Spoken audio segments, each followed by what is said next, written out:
हरे कृष्ण। तो चलिए शुरू करते हैं हमारा आज का भगवद गीता का पाठ।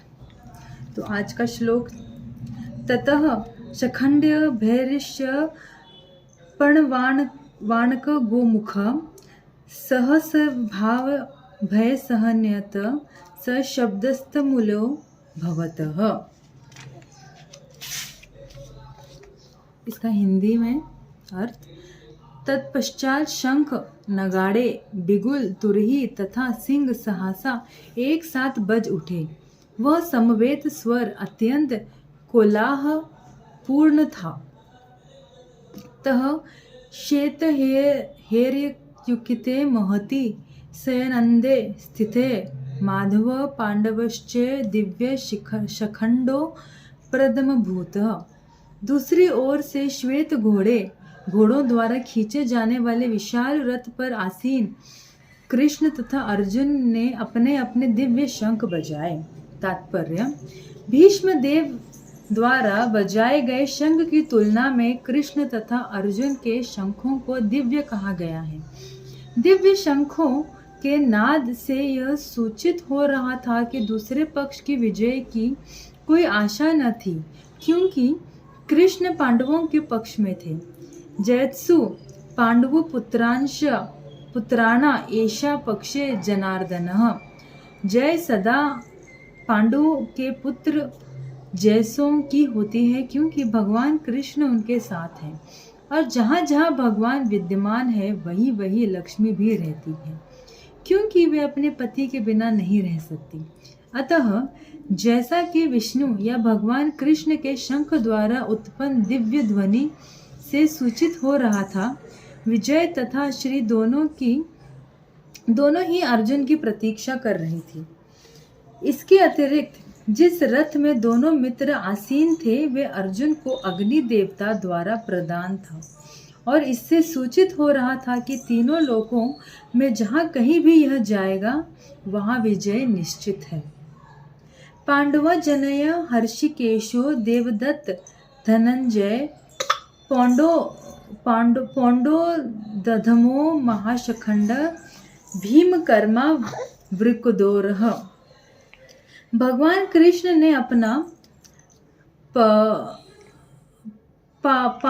पाशजन शंख बजाया। अर्जुन ने देवदत्त शंख तथा अतिभोजी एवं अतिमानवीय कार्य करने वाले भीम ने पौंडु नामक भयंकर शंख बजाया।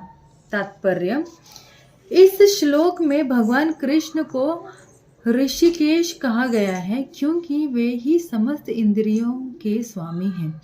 सारे जीव उनके भिन्नांश है, अतः जीवों की इंद्रियां भी उनकी इंद्रियों के अंश हैं।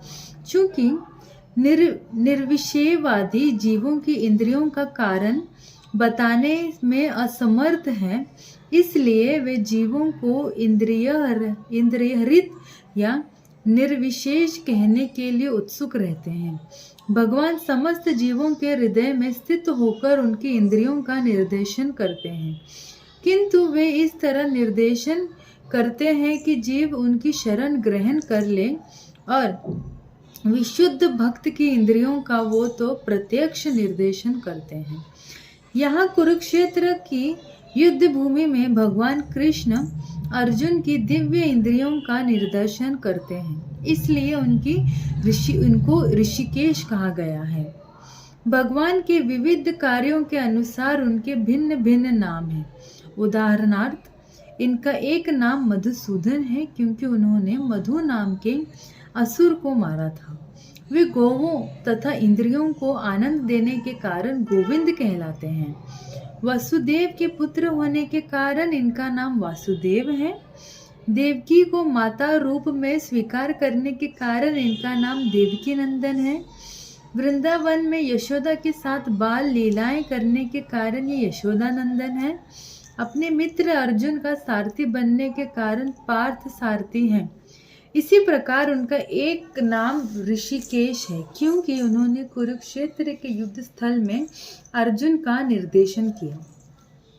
इस श्लोक में अर्जुन को धनंजय कहा गया है क्योंकि जब इनके बड़े भाई को विभिन्न यज्ञ संपन्न करने के लिए धन की आवश्यकता हुई थी तो उसे प्राप्त करने में इन्होंने सहायता की थी। इसी प्रकार भीम वृकोदर कहलाते हैं क्योंकि जैसे वो अधिक खाते हैं उसी प्रकार वे अति मानवीय कार्य करने वाले हैं, जैसे हिडम्बासुर का वध।